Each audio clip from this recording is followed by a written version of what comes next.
Hello दोस्तों, स्वागत करता हूं आप सभी का अपने यूट्यूब चैनल अनूप स्टडी में।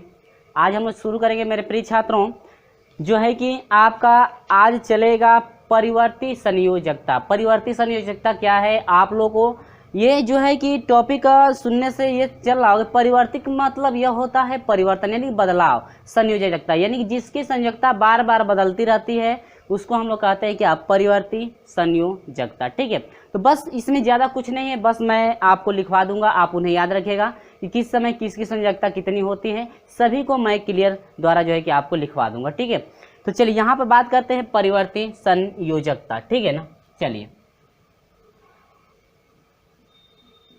देखिए यहाँ पर हम लोग बात करते हैं परिवर्ती संयोजकता, यानी कि जिसकी संयोजकता बार बार बदलती रहती है उसे हम लोग क्या कहते हैं, परिवर्ती संयोजकता कहते हैं। ठीक है ना, यानी किसी तत्व के एक से अधिक प्रकार की संयोजकता को परिवर्ती संयोजकता कहते हैं। यहाँ पर मैं लिख दे रहा हूं कि किसी तत्व के एक से अधिक प्रकार की संयोजकता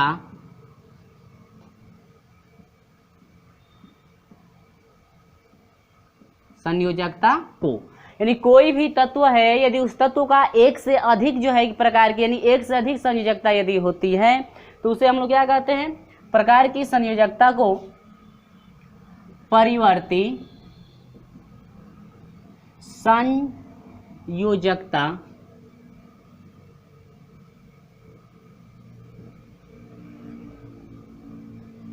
कहते हैं। यानी कि कोई भी आपका यदि तत्व हो, कोई भी आपका क्या हो, तत्व हो जिसकी एक से अधिक संयोजकता होती है तो उसे हम लोग क्या कहते हैं, उसे परिवर्ती संयोजकता कहते हैं।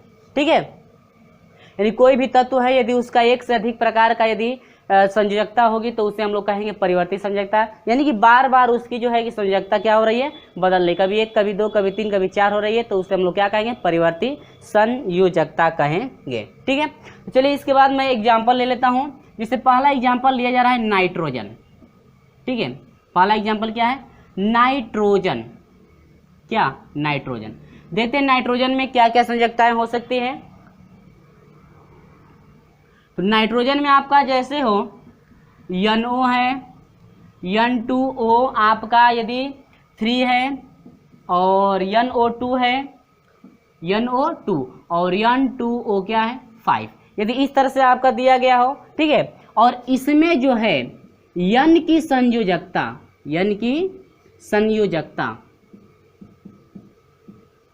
ठीक है ना, यानी कि किसकी संयोजकता, नाइट्रोजन की इसमें संयोजकता जो है क्रमशः है आपकी कितनी है, आपकी 2 3 और कितनी 4, यानी कि 2 होगा, 3 होगा, 4 होगा और क्या होगा 5। इसे आप लोग याद रखिएगा कि संयोजकता किसकी किसकी जो है कितनी आपकी है। यानी कि NO में है जो है संयोजकता आपकी 2 होगी, N2 और O3 में संयोजकता आपकी 3 होगी, इसमें आपकी 4 होगी और इसमें जो है आपका जो है कि 5 होगा। कितना होगा, 5। तो इसे आप लोग याद रखिएगा। ठीक है ना, इसे आप लोग क्या कीजिएगा, याद रखिएगा। और दूसरी बात करें, ठीक है ना, चलिए यदि मान लीजिए आपसे क्वेश्चन में आपसे पूछ दिया जाए कि N2O5 की जो है कि N2O5 में जो है कि नाइट्रोजन की संयोजकता कितनी होगी, तो आप तुरंत याद आपका रहेगा, तुरंत बताएंगे सर कितना होता है 5, यानी ऑप्शन नंबर जो है 5 वाला करेक्ट हो जाएगा। नाइट्रोजन की क्या है, संयोजकता। तो ये सब चीज़ें याद रखिएगा। ठीक ना, बात करते हैं फास्फोरस की। किसकी, फास्फोरस। तो फास्फोरस जो होता है इसमें आपका एग्जांपल आपका ले जाए, यानी P2O3, इसके बाद आपका P2O5 है। यदि इसमें जो है आपकी P की संयोजकता यानी फास्फोरस की संयोजकता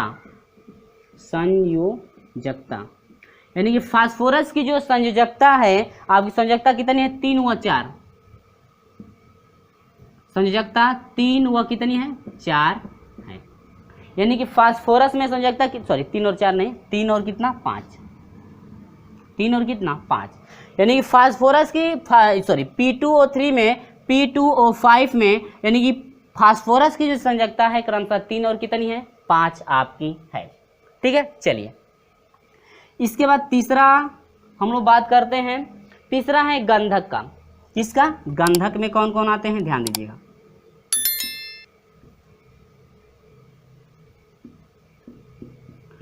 तो गंधक में बात कर लें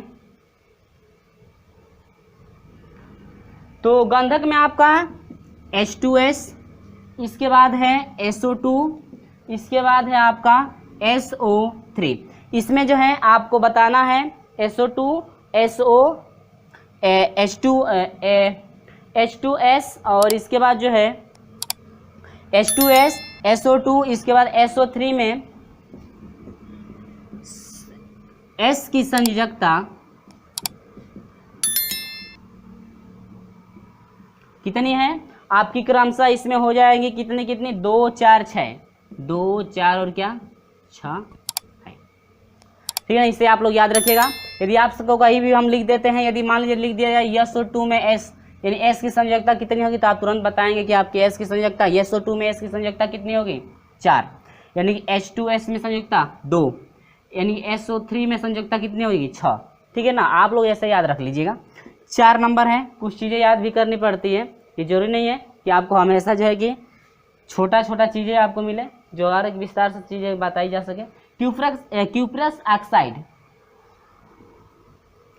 क्यूप्रस, यहाँ बात करते हैं कापर का। ठीक है, किसका, कापर का। ये सब चीज़ें याद रखिएगा। चलिए आप 4 नंबर देख लीजिए अब। तो इनकी जो है संयोजकता बार बार क्या हो रही थी, बदल रही थी। ठीक है, सभी की संयोजकता क्या अलग अलग। अगला है 4 नंबर आपका कापर। क्या है, कापर। देखिए कापर में बात करते हैं तो क्यूप्रस ऑक्साइड, क्यूप्रस ऑक्साइड। तो क्यूप्रस ऑक्साइड का मतलब यह हुआ कि Cu2O। तो क्यूप्रस ऑक्साइड है और क्यूप्रस ऑक्साइड में जो कापर की संयोजकता है आपकी 1 है, में कापर की संयोजकता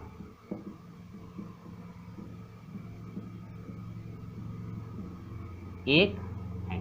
ठीक है ना, इसे आप लोग याद रखिएगा। ठीक है, इसके बाद क्यूप्रस ऑक्साइड हो गया, जिसमें Cu2O था, इसमें कापर की संयोजकता आपकी कितनी होगी, 1 होगी। देखिए अब अगला में दे रहा है कि क्यूप्रिक ऑक्साइड, तथा ले लेते हैं क्यूप्रिक ऑक्साइड, क्यूप्रिक ऑक्साइड। तो क्यूप्रिक ऑक्साइड का मतलब CuO। ठीक है, यानी क्यूप्रिक ऑक्साइड में जो है संयोजकता जो है में Cu की संयोजकता, सॉरी क्यूप्रिक ऑक्साइड संयोजकता, यानी कि क्यूप्रिक ऑक्साइड में जो है संयोजकता कितनी है आपकी, इसकी 2 है। संयोजकता कितनी हो जाएगी, 2। आगे इसके बाद बढ़ते हैं 5 नंबर पे, जो है कि आयरन। क्या है, आयरन। तो आयरन में देखिए, आयरन में कौन कौन आते हैं, जैसे फेरस ऑक्साइड, फेरस ऑक्साइड। ठीक है ना, क्या है, फेरस ऑक्साइड, फेरस ऑक्साइड यानी FeS, फेरस ऑक्साइड।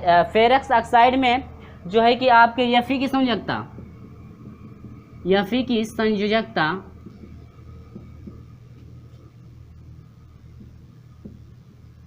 इसकी संयोजकता, यानी फेरस ऑक्साइड में जो है कि Fe की संयोजकता कितनी है, 1।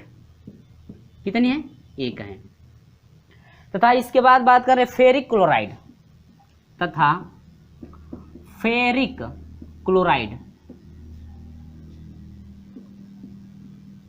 क्लोराइड, यानी कि फेरिक क्लोराइड में, किसमें, फेरिक क्लोराइड में जो है FeCl3, फेरिक क्या है, ये क्लोराइड है, में जो है Fe की संयोजकता कितनी है, 3 है। ठीक है, तो इसे मैं इसलिए लिख दे रहा हूं ताकि आप लोग इसे याद कर लेंगे। ठीक है ना, चलिए 6 नंबर है मरकरी की बात करें। किसकी बात करें, मरकरी की। देखिए कुछ चीजें ऐसी होती है ना जिनको याद भी करना पड़ता है, जैसे मर्क्यूरस क्लोराइड की बात करें, मर्क्यूरस क्लोराइड, मर्क्यूरस क्या, क्लोराइड, जो कि आपका होता है Hg2Cl2, Hg2Cl2। ये मर्क्यूरस जो है क्लोराइड है, जिसमें जो है कि मरकरी की यानी कि Mg की संयोजकता, ठीक है, यानी Hg की संयोजकता, यानी कि Hg की संयोजकता कितनी है आपकी, यानी कि मर्क्यूरस क्लोराइड में Hg की संयोजकता आपकी 1 है। कितनी है, 1 है। इसके बाद अगला है तथा मर्क्यूरस है, ये मर्क्यूरिस की अब बात कर लें, यानी कि आपकी मर्क्यूरिक यानी कि मर्क्यूरिक की संयोजकता, सॉरी मर्क्यूरिक क्या है, मर्क्यूरिक क्लोराइड। तो मर्क्यूरिक जो क्लोराइड है आपका होता है HgCl2 में Mg की संयोजकता Hg की क्या संयोजकता आपकी कितनी होगी, 2। कितनी होगी, 2। इसे आप लोग याद कर लीजिएगा, ठीक है। यानी कि ध्यान दीजिएगा, यहाँ पर कापर में बात करें, क्यूप्रस ऑक्साइड में जो संयोजकता होती है उसमें कापर की कितनी होती है, 1 होती है। इसके बाद आपका क्यूप्रिक ऑक्साइड में जो है कि आपकी कापर की संयोजकता आपकी 2 होती है। इसके बाद फेरस ऑक्साइड की बात करें, यानी FeS जो है में Fe की संयोजकता आपकी 1 होती है। इसके बाद फेरिक क्लोराइड में जो है FeCl3 की संयोजकता आपकी जो है फेरिक क्लोराइड में जो है कि Fe की संयोजकता कितनी होती है, 3। ये सब चीज़ें आप लोग याद रखिएगा, ठीक है। अब यहाँ पर बात करते हैं मरकरी की, जिसमें आपका मर्क्यूरस क्लोराइड है Hg2Cl2 में Hg यानी कि मरकरी की संयोजकता कितनी है आपकी, 1 है, ठीक है। ये मैं लिखवा दे रहा हूँ इसलिए ताकि आप लोग याद कर लेंगे, ठीक ना, कि किसकी संयोजकता कितनी कितनी हो सकती है। ये आपका जो है कि परिवर्ती संयोजकता का ये एग्जाम्पल है, ठीक ना। चलिए, तो आप लोग सोच रहे हैं सर कितना हम लोग याद करेंगे, ठीक है, कोई बात नहीं है, याद कर लीजिएगा। मरकरी की बात करें तो मरकरी में मर्क्यूरस क्लोराइड HgCl2 की इसमें संयोजकता 2, मरकरी क्लोराइड में यानी कि Mg की संयोजकता कितनी है आपकी, 2। अब इसके बाद लास्ट है आपका 7वां नंबर की बात करें, टिन। किसकी, टिन की। ये सब चीज़ें याद रखिएगा, ठीक है ना। तो यहाँ पर ये सब हो गया। अब इसके बाद चलते हैं 7 नंबर पे। देखिए, अब यहाँ पर 7 नंबर की बात कर लें हम टिन का। किसका, टिन में भाई कौन कौन से आते हैं, टिन में देखिए, टिन में स्टेनस क्लोराइड, क्या है,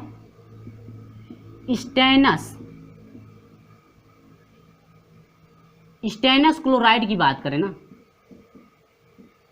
ठीक है।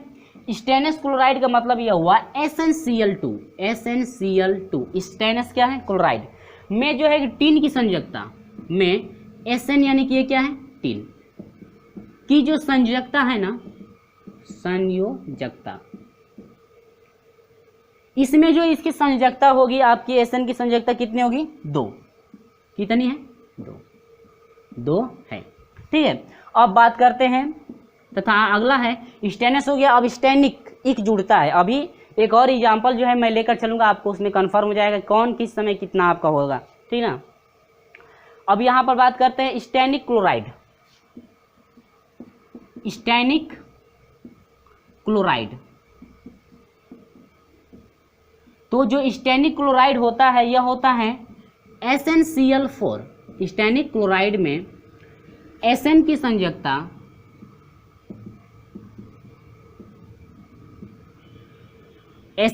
कितनी है, 4।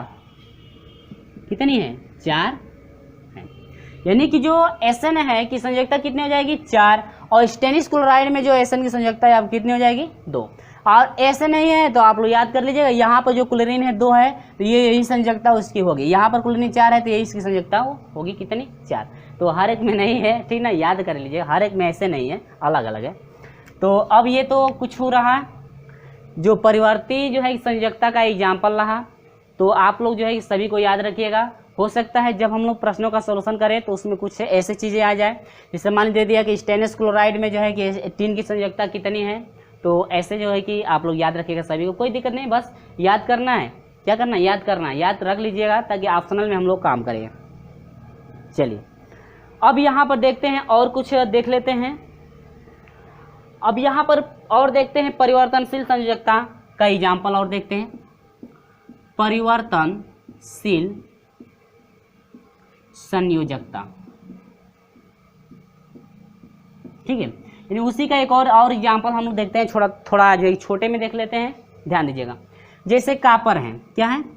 कापर यदि है तो कापर में आपका जैसे मान लीजिए Cu है, यानी कि ये आपका क्यूप्रस यदि मान लो हो, तो क्यूप्रस है, एक है क्या? क्यूप्रिक, अभी आ चुका है, अभी आया था ना क्यूप्रिक।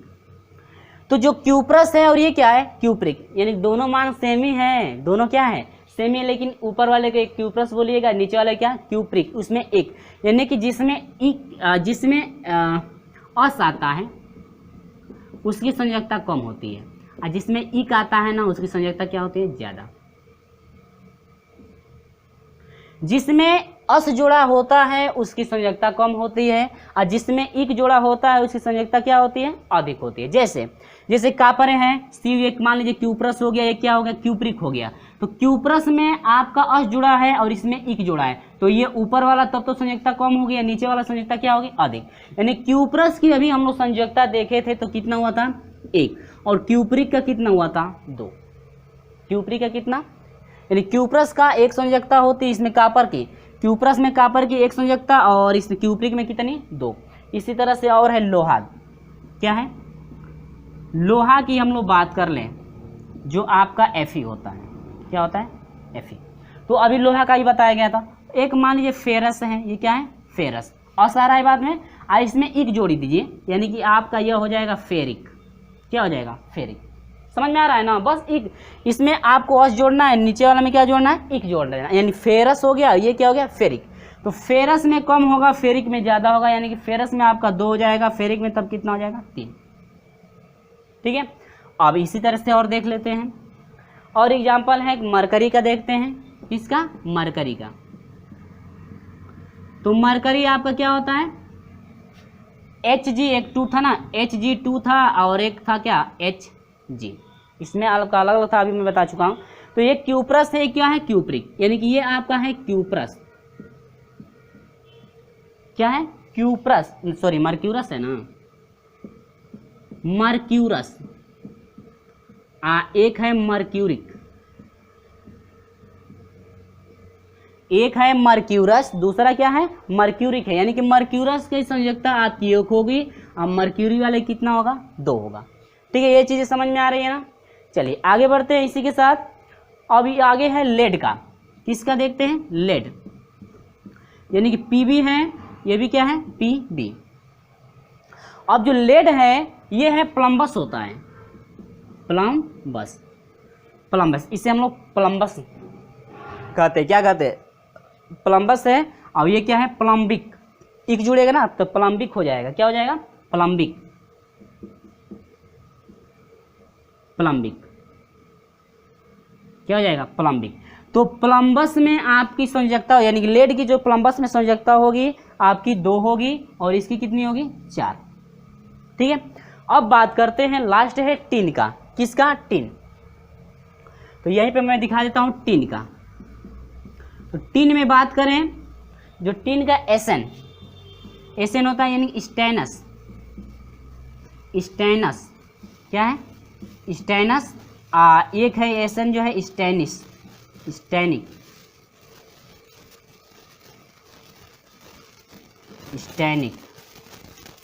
ठीक है, यानी ये है स्टेनस और ये क्या है? स्टेनिक। तो स्टेनस की संयोजकता जो है इसमें 2 होती है टिन की, और इसमें कितना होता है? 4। तो ये रहा कुछ कई परिवर्तनशील का जो है कि एग्जाम्पल रहा। तो सभी को आप लोग याद रखिएगा कि जहाँ पर क्यूप्रस आएगा, क्यूप्रिक आएगा, तो वहाँ पर समझिएगा कि क्यूप्रिक में आपकी 2 संयोजकता होती है, और क्यूप्रस में कितना? 1। फेरस में और फेरिक में आपकी 2 होती है, और फेरिक वाले में 3। ठीक है ना? यानी जिसमें अस जोड़ा रहेगा वो संयोजकता कम होगी, और जिसमें इक जोड़ा रहेगा उसकी संयोजकता अधिक होगी। ठीक है, समझ गए ना? तो ये सब चीज़ें आप लोग याद कर लीजिएगा, ठीक है। तो इसलिए हम इसको बता दिए ताकि प्रश्न में आपसे यदि पूछा जाए तो आप तुरंत जो है कि क्या जो है कि जवाब दे सकते हैं, ठीक है ना। चलिए याद कर लीजिएगा, ज़्यादा कठिन नहीं है, बस आपको ये सब याद रखना है। चलिए तो इसके बाद इसी के साथ हम लोग बढ़ते हैं अगले टॉपिक की तरफ। अगला टॉपिक क्या है, ध्यान दीजिएगा, बहुत ही ज़्यादा इंपॉर्टेंट चीज़ है, जिसको आप लोग याद रख लीजिएगा। आगे चलते हैं, संयोजकता का आधुनिक सिद्धांत क्या है, यानी कि जो भी संयोजकता है उसकी आधुनिक सिद्धांतों में क्या क्या बताया गया था और इसका जो है कि प्रयोग किसने, यानी कि इस सिद्धांत को किसने प्रतिपादित किया था, सब कुछ हम लोग इसी वीडियो में देखेंगे। तो ये है आपका और संयोजकता का आधुनिक सिद्धांत हम लोग देखेंगे, जो कि इसमें आपको स्टेप बाय स्टेप मैं सब चीज़ समझाते जो है कि चलूँगा, ठीक है। चलिए इस चीज़ को, यदि ये चीज़ आप स्क्रीनशॉट लेना चाहते हैं तो इसको ले सकते हैं, और ये जो वीडियो अच्छा लगा है तो इस वीडियो को ज़्यादा से ज़्यादा अपने दोस्तों में शेयर जरूर कर दीजिएगा। चलिए दोस्तों, उम्मीद होगी स्क्रीनशॉट ले लिए होंगे।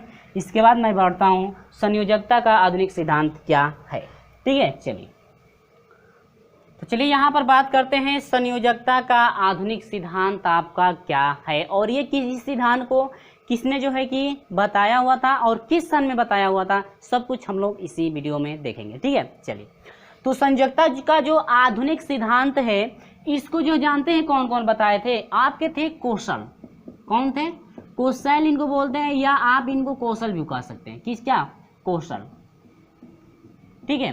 यानी कौशल थे और आपके थे, तथा आपके और थे जी एन आपके लुइस।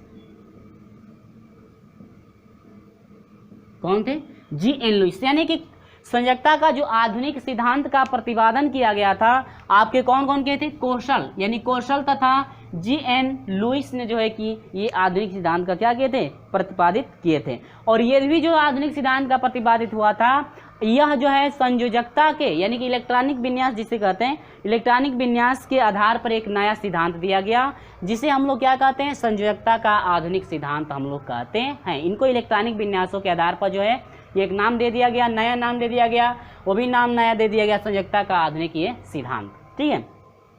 और ये बताइए, जो संयोजकता का आधुनिक सिद्धांत आपके दिए थे कौशल और जी एन लुइस ने जी दिए थे, किस सन में दिए थे, तो आपका सन था, यानी कि सन हुआ था 1916 में। किसमें, 1916 में जो है आपके कौशल तथा जी एन लुइस ने इलेक्ट्रॉनिक विन्यास के आधार पर एक नया सिद्धांत जो है कि प्रतिपादित किया, जिसे हम लोग संयोजकता का इलेक्ट्रॉनिक सिद्धांत कहते हैं। किसके आधार पर किए थे, इलेक्ट्रॉनिक विन्यास के जो है कि आधार पर ये प्रतिपादित हुआ था, जिसे हम लोग जो है कि संयोजकता का इलेक्ट्रॉनिक सिद्धांत कहते हैं। कौन कौन थे इसमें शामिल, कौशल थे और जी एन लुइस थे, जो कि यहाँ 1916 में, किसने, किस सन में, 1916 सन में ये किए थे। इन्हीं की जो सन था आपका 1900 कितना था, 16, जो आधुनिक, यानी कि जो संयोजकता का आधुनिक सिद्धांत था वो, ठीक है। ये सब चीज़ें आप लोग याद रखिएगा, जब भी मैं प्रश्नों का सलूशन कराऊंगा उस प्रश्न में ये सब आने वाला है, ठीक है ना, तो भूल मत जाइएगा, याद रखिएगा ये सब चीज़ें। तो ये सब चीज़ें आप लोग को अच्छी तरह समझ में आई। देखिए अब यहाँ पर मुख्य कुछ तथ्य थे, यानी कि उनमें कुछ और भी बताया गया था, क्या क्या उस सिद्धांत में बताया गया था और क्या क्या और सिद्धांत था उसको मैं बता रहा हूँ, ठीक है।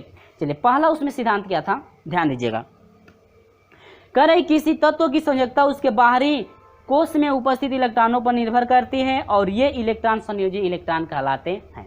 कह रहा है कि कोई भी आपका तत्व है, कोई भी आपका तत्व है, तो वह जो तत्व है उसकी संयोजकता जो है उसके बाहर जितने आपके इलेक्ट्रॉन पाए जाएंगे, कोई भी आपका तत्व होगा और उसके बाहरी कक्ष में जितने इलेक्ट्रॉन पाए जाएंगे उन्हीं पे निर्भर करेगा कि आखिर में उनकी संयोजकता कितनी होगी, ठीक है, उनकी संयोजकता कितनी होगी। और उसके बाहरी कक्ष में जितने इलेक्ट्रॉन रहते हैं, जितने इलेक्ट्रॉन रहते हैं उनको हम लोग संयोजी इलेक्ट्रॉन कहते हैं। क्या कहते हैं मेरे प्रिय छात्रों, संयोजी इलेक्ट्रॉन कहते हैं। तो ध्यान दीजिएगा ये क्या कह रहे हैं, एक बार मैं परिभाषा बता दे रहा हूँ ताकि ये चीज़ आप लोग लिखना चाहते हैं तो लिख सकते हैं, ठीक है। चलिए मैं बोल रहा हूँ, लिखना चाहते हैं तो लिख सकते हैं। किसी तत्व की संयोजकता उसके बाहरी कोश में उपस्थित इलेक्ट्रॉनों पर निर्भर करती है। एक बार और रिपीट कर रहा हूँ, किसी तत्व की संयोजकता उसके बाहरी कोश में उपस्थित इलेक्ट्रॉनों पर निर्भर करती है और ये इलेक्ट्रॉन संयोजी इलेक्ट्रॉन कहते हैं या कहलाते हैं। ठीक है, और नहीं तो मैं यहाँ पर लिख भी दूंगा, यानी कि लिखूंगा तो ज़्यादा आपका समय भी लगेगा, इसलिए मैं लिख नहीं रहा हूँ। ठीक है ना, तो आप लिख लेंगे जैसे मैं एग्जाम्पल के तौर पे बता दे रहा हूँ। ठीक है, अब यहाँ पर कह रहा है कि कोई भी तत्व है तो उसके परमाणु में यानी कि उसके बाह्य कोश में जितने भी इलेक्ट्रॉन होंगे, देखिए इसमें दो चीज़ आप लोगों को मिला। कितने चीज़ मिला? दो चीज़। जिससे मान लीजिए ऑक्सीजन आपका है, कितना है? ऑक्सीजन। तो आपको पता है ना कि ऑक्सीजन का जो क्रमांक होता है 8 होता है। ऑक्सीजन का क्रमांक कितना होता है? 8। तो इसमें ध्यान दीजिएगा,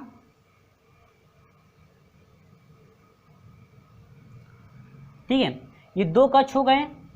अब यहाँ पर आपको जानते हैं मैं क्या समझा रहा हूँ? आपको मैं समझा रहा हूँ संयोजी इलेक्ट्रॉन। संयोजी इलेक्ट्रॉन, संयोजी इलेक्ट्रॉन कौन होंगे और इसकी संयोजकता मैं समझा रहा हूँ। क्या समझा रहा हूँ? संयोजकता।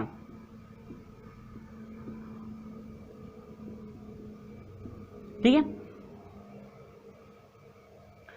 तो यहाँ पर आपको मैं ये समझाने की कोशिश कर रहा हूँ, आपका जो इलेक्ट्रॉनिक संयोजकता का आधुनिक सिद्धांत था उसमें ये बताया गया कि कोई भी आपका तत्व है तो उस तत्व के बाहरी जो कोश है उसमें आपके जितने इलेक्ट्रॉन होंगे और उस कोश को पूरा करने के लिए जितने इलेक्ट्रॉनों की आवश्यकता होगी, तो जितने इलेक्ट्रॉनों की आवश्यकता होगी उस कोश को पूरा करें, यानी कि उस अष्टक को पूरा करने के लिए जितने इलेक्ट्रॉनों की आवश्यकता होती है, तो हम लोग पता है कि आप लोग पता है कि उससे हम लोग नाम देते हैं संयोजकता। जितने की कमी होती है कोश को भरने के लिए, जितने इलेक्ट्रॉनों की कमी होती है तो उसे हम लोग नाम देते हैं संयोजकता। क्या? संयोजकता नाम देते हैं। अब उसके बाह्य कोश में जितने इलेक्ट्रॉन होते हैं, उसके बाह्य कोश में जितने इलेक्ट्रॉन होते हैं उन्हें हम लोग नाम देते हैं संयोजी इलेक्ट्रॉन। कितने क्या नाम देते हैं? संयोजी इलेक्ट्रॉन। अब आपको दोनों इसमें क्लियर हो जाएगा। ये एग्जाम्पल मैं लिया हूँ, इसी एग्जाम्पल में आपको कन्फर्म हो जाएगा। देखिए, इससे ऑक्सीजन का 8 हो गया, इस कोश में 2 इलेक्ट्रॉन होंगे, ठीक है, और इस बाहर वाले कोश में कितने इलेक्ट्रॉन होंगे? 6 इलेक्ट्रॉन। 2 2 4 2 6, तो 6 2 8 इलेक्ट्रॉन हो गए। अब आपको इसमें यह समझना है कि आखिर में संयोजी इलेक्ट्रॉन कितने हैं। क्या? संयोजी इलेक्ट्रॉन। तो ध्यान दीजिएगा, पहला टॉपिक ये था इसमें कि इस तत्व के बाहरी कक्ष में जितने इलेक्ट्रॉन होंगे उन्हें हम लोग संयोजी इलेक्ट्रॉन कहते हैं। आधुनिक सिद्धांत में ये बताया गया। तो कितने हैं? 1 2 3 4 5 और क्या 6। इसके बाह्य कक्ष में कितने इलेक्ट्रॉन हैं? 6 हैं। तो इसका मतलब कि जो संयोजी इलेक्ट्रॉन होगा कितने होगा? 6। अब बात करते हैं संयोजकता। आपको पता है ना कि इस कक्ष में आपको कितने इलेक्ट्रॉन चाहिए? आपको 8 गो चाहिए ना, लेकिन है कितना? 6 गो है। कगो की कमी है? 2 गो की कमी है। तो यानी कि संयोजकता इसकी हो जाएगी कितनी? 2। कन्फर्म हुआ कि नहीं हुआ? उम्मीद होगी कि ये बिल्कुल आपको कन्फर्म हो गया होगा कि संयोजी इलेक्ट्रॉन कौन होते हैं और संयोजकता कौन होता है। समझ में आ गया कि जितने इलेक्ट्रॉनों की कमी होती है, ठीक ना, या जितने इलेक्ट्रॉनों की कमी होती है या जितना इलेक्ट्रॉन वो किसी को दे रहा है वह उसकी संयोजकता कहलाती है। और जितने बाह्य कोश में इसके इलेक्ट्रॉन बचेंगे, यानी कि जितने बाह्य कोश में इलेक्ट्रॉन दिख रहे हैं इसके बाहर, वह आपके कहलाएंगे क्या? संयोजी इलेक्ट्रॉन। तो समझ गए संयोजी इलेक्ट्रॉन और संयोजकता किसे कहते हैं। ठीक है ना। चलिए, अब दूसरा क्या था वो समझिए। तो ये सब चीज़ें आप लोग लिखते चलिएगा, ठीक है ना, ताकि आप लोग को दिक्कत ना हो। मैं तो पढ़ा रहा हूँ, आप बाद में भी पढ़ सकते हैं। अब यहाँ पर बात करते हैं, देखिए दूसरा, ये तो पहला था ना, अब यहाँ पर हम लोग बात करते हैं दूसरा। दूसरा क्या था वो समझिए। दूसरा क्या था मैं बोल रहा हूँ, आप लिख सकते हैं। देखिए, कह रहे कि तत्वों के परमाणुओं के संयोजी ऑर्बिटलों में 8 इलेक्ट्रॉन, एक बार और मैं रिपीट कर रहा हूँ, आप लिख सकते हैं। तत्वों के परमाणुओं के संयोजी ऑर्बिटल में 8 इलेक्ट्रॉन, कोष्टक में कर लीजिएगा, अथवा 2 यदि उनमें एक ऑर्बिटल हो, कोष्टक बंद, होता है। ये संयोजी ऑर्बिटल अस्थाई होते हैं।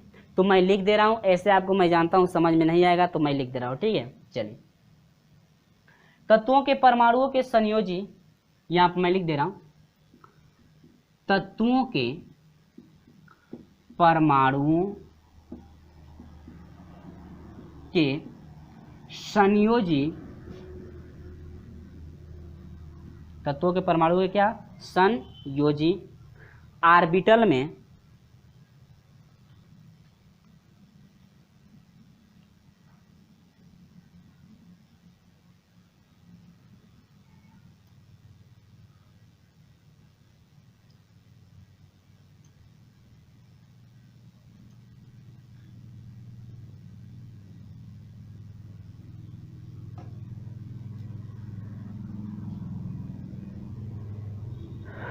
चलिए, तत्वों के परमाणुओं के संयोजी ऑर्बिटल में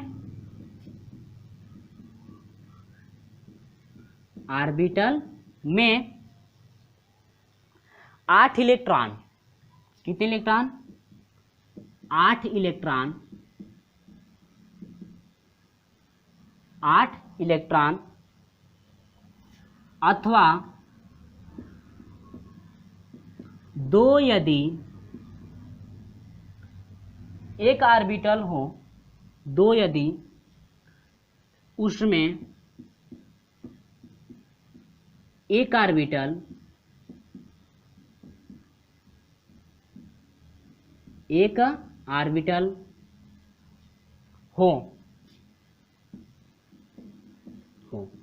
होता है। ध्यान दीजिएगा, मैं पूरा आपका कन्फ्यूजन दूर कर दूंगा, ठीक है। आपको अभी समझ में नहीं आ रहा है तो मैं अभी समझा दे रहा हूं, ठीक है। ये संयोजी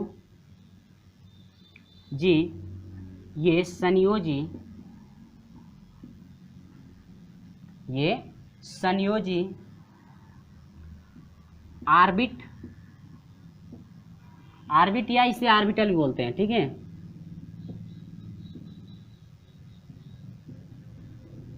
ऑर्बिटल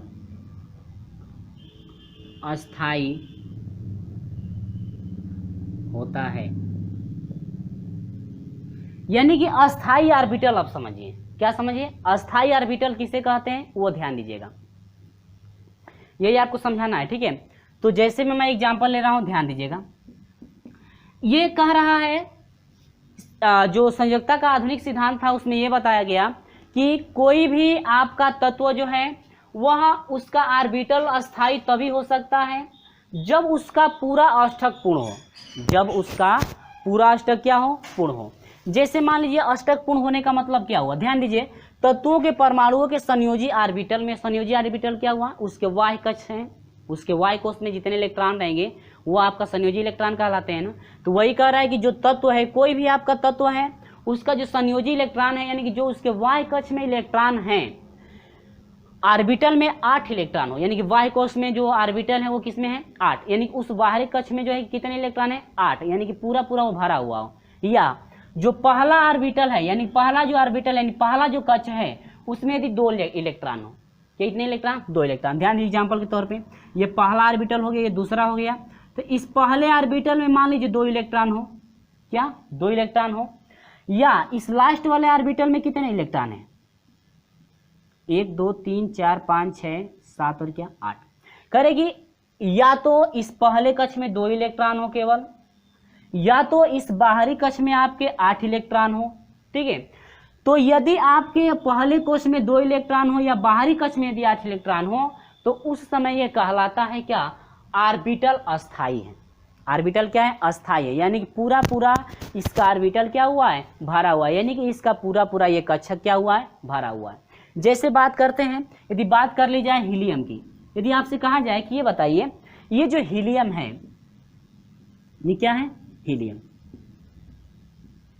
तो आपसे यदि पूछा जाए कि ये बताइए हीलियम जो है अस्थाई ऑर्बिटल है कि अस्थाई, हीलियम जो है अस्थाई ऑर्बिटल है कि अस्थाई। तो परिभाषा कह रहा है कि यदि उसके प्रथम कक्षक में 2 इलेक्ट्रॉन हो तो भी वह पूरा भरा रहेगा, या उसके वाय कक्ष में 8 इलेक्ट्रॉन तो भी वह भरा रहेगा। यदि बाहरी कक्ष में 8 इलेक्ट्रॉन होता है, यानी कि है, या किसी से उधार नहीं लेना चाहिए, ध्यान दीजिए, यह किसी से उधार न ले। तो यदि बाहरी कक्ष में 8 इलेक्ट्रॉन है या इसके पहले वाले कक्ष में जो है कि 2 इलेक्ट्रॉन हो, तो उस समय आप कहेंगे कि जो ऑर्बिटल है, ऑर्बिटल कैसा है, अस्थाई होता है। ऑर्बिटल उस समय कैसा होता है, अस्थाई। तो आप लोग पता है कि हीलियम का जो परमाणु क्रमांक होता है आपका 2 होता है। क्या होता है, 2। तो जो हीलियम है यह अस्थाई ऑर्बिटल है कि नहीं है, ध्यान दीजिएगा। 1 हो गया, ये 2। तो इसके जो पहला ऑर्बिटल, इसका जो पहला कक्षक है, इसके पहले कक्षक में कितने इलेक्ट्रॉन, 2। तो जब 2 इलेक्ट्रॉन है तो आपके तो पहले में 2 ही होते हैं। ये पूरा पूरा भरा हुआ है कि नहीं भरा हुआ है। तो जब पूरा पूरा भरा हुआ है तो हम लोग इसको कहेंगे कि ऑर्बिटल क्या है, अस्थाई। यानी हीलियम का ऑर्बिटल क्या है, अस्थाई। ठीक है, तो ये चीजें तो अच्छी से समझ में आ गई होगी। एक और एग्जाम्पल मैं ले रहा हूँ नियान का। किसका, नियान का। देखिए एक और मैं एग्जाम्पल ले रहा हूँ आपके पास, जो है कि नियान को देते हैं। किसको, नियान। आपको पता है कि नियान का जो परमाणु क्रमांक होता है आपका 11 होता है। कितना होता है, 11। NE, नियान। तो नियान, आपको पता है कि नियान का जो परमाणु क्रमांक है, नियान है, ऐसे अब बना सकते हैं नियान। ठीक है, यही रहने दीजिए। तो ये समझ लें नियान है। ठीक है, क्या है, नियान। तो नियान में यदि हम देखेंगे कि ये नियान जो है, यानी कि नियान जो है, नियान ये जो है, इसका जो ऑर्बिटल है अस्थाई है कि अस्थाई है, आपको चेक करना है। अस्थाई है कि अस्थाई। ध्यान दीजिए, पहले कक्षक में 2 आपके होने चाहिए, 2 हो गया। दूसरे कक्षक में 8 आपके होने चाहिए। तो 1 2 3 4 5 6 7 और ये क्या, 8 हो गए कि नहीं हो गए। तो यानी कि 2 ये हो गया और 1 2 3 4 5 6 7 8 ही हो गया। 8 2 कितना हो गया, 10।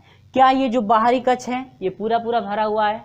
और जब पूरा पूरा भरा हुआ है तो ये ऑर्बिटल कैसा है, अस्थाई है। ये जो ऑर्बिटल, यानी कि सॉरी n हो गया है खाली, नियान का जो ऑर्बिटल है कैसा है, अस्थाई है। कैसा है, अस्थाई। यानी कि ये जो ऑर्बिटल है आपका कैसा ऑर्बिटल प्राप्त हुआ है, अस्थाई ऑर्बिटल प्राप्त हुआ है। जैसे एग्जाम्पल के तौर पे आप हीलियम ले सकते हैं और क्या ले सकते हैं, नियान। यानी कि और भी आपके तत्व हैं जिनका अस्थाई पूर्ण होता है।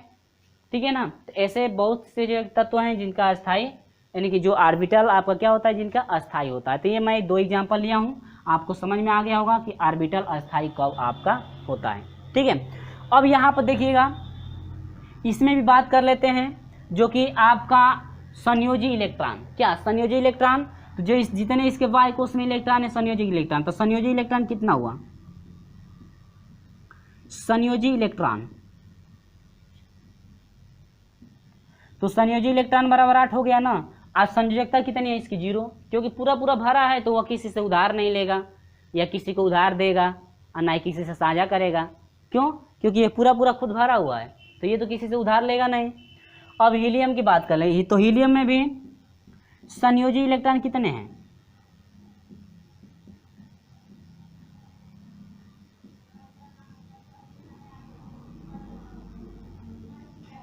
जो हीलियम है इसका संयोजी इलेक्ट्रॉन कितना है आपका, 2 है। कितना है, 2। तो संयोजी इलेक्ट्रॉन जब 2 है तो हीलियम का संयोजी इलेक्ट्रॉन 2 हो गया। लेकिन संयोजकता की बात करें तो संयोजकता कितनी है, 0।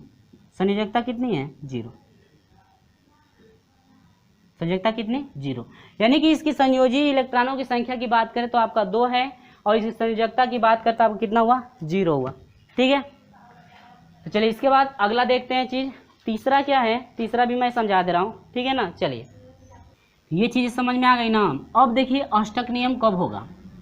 ठीक है, अष्टक नियम क्या था, अष्टक नियम में आपको जानते हैं क्या, तीसरा प्रोसेस आपका था कि कह रहा था कि यदि कोई भी तत्व है इसका, यदि उसका वाई कक्ष में 8 इलेक्ट्रॉन ना हो, क्या, यदि 8 इलेक्ट्रॉन से कम, यानी 8 से कम इलेक्ट्रॉन हो, यानी 8वां, तीसरा ये था किसी तत्व के वाई कक्ष में यदि 8 से कम इलेक्ट्रॉन हो तो वह किसी से 8 इलेक्ट्रॉन करने के लिए, यदि 8 से कम होगा तो किसी से तो लेना पड़ेगा ना, किसी से उधार लेने के लिए या तो उससे साझा करेगा, उधार नहीं लेगा, या तो उसी तत्व से यानी दूसरे तत्व से या तो वो साझा करेगा, क्या करेगा, या तो साझा करेगा या किसी से लेगा या किसी को क्या करेगा, दे देगा, ताकि उसका जो है कि अष्टक क्या हो जाए, पूर्ण हो जाए। यदि 8 से कम इलेक्ट्रॉन हो तो दे भी सकता है ले भी सकता है और उससे क्या साझा भी कर सकता है। और यह देने या लेने या साझा करने के बाद यदि जब उसका अष्टक पूर्ण हो जाता है तो उसे हम लोग कहते हैं क्या, यानी उस नियम को हम लोग कहते हैं अष्टक नियम। क्या कहते हैं? अष्टक नियम। तो आप इसे लिख लीजिए थोड़ा, मैं बोल रहा हूं, यदि किसी तत्व के बाह्य कक्ष में 8 से कम इलेक्ट्रॉन होते हैं, यदि किसी तत्व के बाह्य कक्ष में 8 से कम इलेक्ट्रॉन होते हैं तो वह तत्व अन्य परमाणुओं या तत्वों के साथ इलेक्ट्रॉनों का साझेदारी या स्थानांतरण द्वारा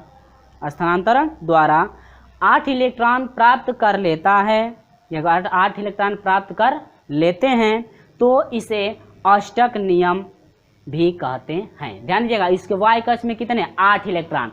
8 से कम कभी भी नहीं होना चाहिए। 8 इलेक्ट्रॉन यदि पूरा कर लेता है तो इसे हम लोग कहते हैं क्या? अष्टक नियम कहते हैं। भले ही 8 इलेक्ट्रॉन पूरा करने के लिए किसी से उधार लेना हो या किसी के साथ साझा करना हो, ठीक ना, या उसके वह किसी को दे देता है। जैसे मान लीजिए पहला दूसरा पूरा कक्षक भरा हुआ है, तीसरा में यदि 2 हो गया, तीसरे में कितना हो गया? 2। देखिए जैसे मान लीजिए इसमें आपके 2 हो गए, इसमें जैसे 8, 1 2 3 4 5 6 7 और क्या 8, लेकिन तीसरे में जो है मान लीजिए 2 अधिक हो गया, 2 अधिक हो गया तो इसको चाहिए कि हमारा अष्टक जो है कि पूरा हो जाए, तो ये क्या करेगा? 2 किसी को क्या कर देगा? दे देगा। और देने के बाद जब इसका ये कक्षक पूर्ण हो जाएगा तो इसी को हम लोग कहते हैं क्या? अष्टक नियम। इसको क्या कहते हैं? अष्टक नियम, जो कि आपका तीसरा नंबर था। चौथा नंबर था, तीसरा नंबर।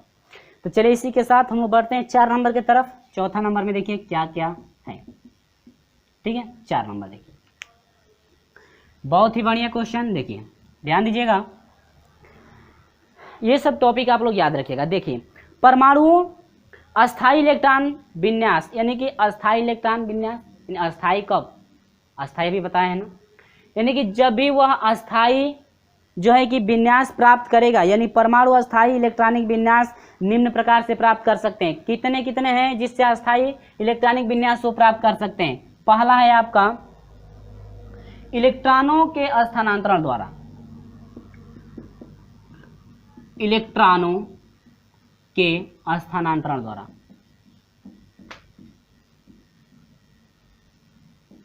किसके द्वारा? इलेक्ट्रॉनों के स्थानांतरण द्वारा, जिसे हम लोग कहते हैं वैद्युत, क्या कहते हैं? वैद्युत संयोजकता कहते हैं। वैद्युत क्या कहते हैं? संयोजकता।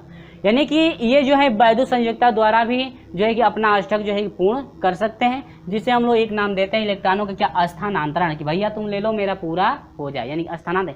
इलेक्ट्रॉनों का क्या होता है? स्थानांतरण होता है, यानी एक में से क्या किस में चले जाते हैं? दूसरे में जब चले जाते हैं तो उन्हें कहते हैं इलेक्ट्रॉनों का क्या? स्थानांतरण, यानी कि वो होता है वैद्युत संयोजकता में। किसमें? वैद्युत संयोजकता, इलेक्ट्रॉनों का स्थानांतरण हो गया, ठीक है।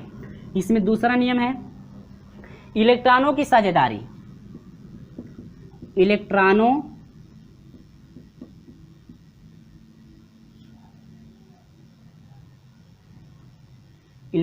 की साझेदारी, जिसे हम लोग कहते हैं सहसंयोजकता। क्या कहते हैं? सहसंयोजकता। तीसरा है इलेक्ट्रॉनों की ऐसी साझेदारी, इलेक्ट्रॉनों की ऐसी साझेदारी द्वारा, इलेक्ट्रॉनों की ऐसी साझेदारी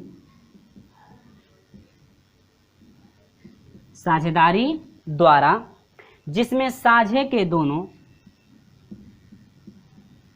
जिसमें साझे के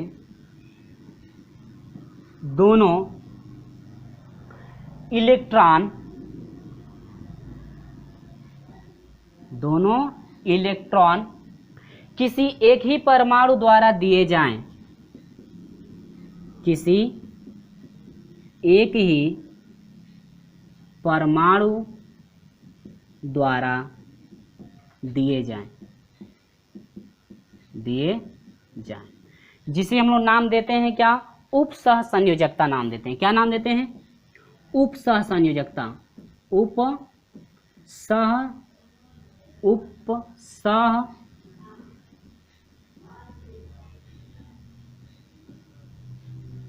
उप सह संयोजकता क्या कहते हैं? उप सह संयोजकता कहते हैं। ठीक है, ये सब चीजें याद है।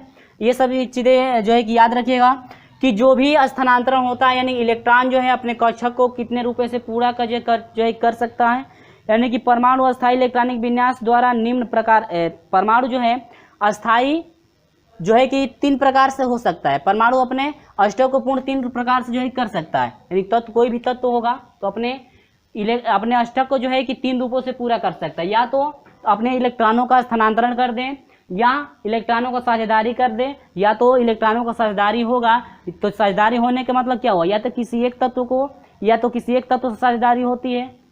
ठीक है, यहाँ पर लिखा हूँ कि इलेक्ट्रॉनों की ऐसी साझेदारी द्वारा जिसमें साझे के दोनों इलेक्ट्रॉन किसी एक ही परमाणु द्वारा हो। जो भी आपके इलेक्ट्रॉन दिए जाएं किसी एक ही परमाणु से दिए जाएं। ठीक है, तो ये आपका है 3 आपके नियम हैं। कितने? 3। तो इनसे ये सब चीज़ें जो है तीनों आप लोग याद रखिएगा, क्योंकि हम लोग अगले वीडियो में इन्हीं तीनों टॉपिक पे बात होगी। पहले आपका चलेगा वैद्युत संयोजकता, उसके बाद सहसंयोजकता क्या होती है, उसके बाद उप सहसंयोजकता क्या होती है। स्टेप बाय स्टेप हम लोग सभी चीज़ों को पढ़ते चलेंगे। ठीक है, तो अगला है 5वां नंबर पे आता है। 5वां नंबर है आपका किसी तत्व के एक परमाणु द्वारा रासायनिक संयोग में भाग लेने वाले इलेक्ट्रॉनों की संख्या को उस तत्व की संयोजकता कहते हैं। तो ये आपका कोई भी तत्व है, कोई भी क्या है? तत्व है। जिससे मान लीजिए इसमें 2 इलेक्ट्रॉन हो गए, इसमें क्या 8 इलेक्ट्रॉन, ये तो मैं पहले बता चुका हूँ। 2 2 4 2 6 इलेक्ट्रॉन, कितने इलेक्ट्रॉन? 100। तो संयोजकता का मतलब क्या हुआ? यानी कि इसके बाहरी कक्ष में जितने इलेक्ट्रॉनों की कमी हो रही है, तो इस बाहरी कक्ष को पूरा करने के लिए जितने इलेक्ट्रॉन इसमें शामिल होंगे वही उसकी क्या कहलाती है? संयोजकता। तो जैसे मान लीजिए 2 इलेक्ट्रॉन इसमें चाहिए ना, तो यानी कि उसकी संयोजकता कितनी हो जाएगी? 2। तो ये तो मैं पहले बताया हूँ ना, ठीक ना। तो यानी कि इसको भी आप लिख सकते हैं कि किसी तत्व के मैं बोल दे रहा हूँ, लिख लेंगे, किसी तत्व के एक परमाणु द्वारा रासायनिक संयोग में यानी कि इसी में भाग लेने के लिए कह रहा है, रासायनिक संयोग में भाग लेने वाले इलेक्ट्रॉनों की संख्या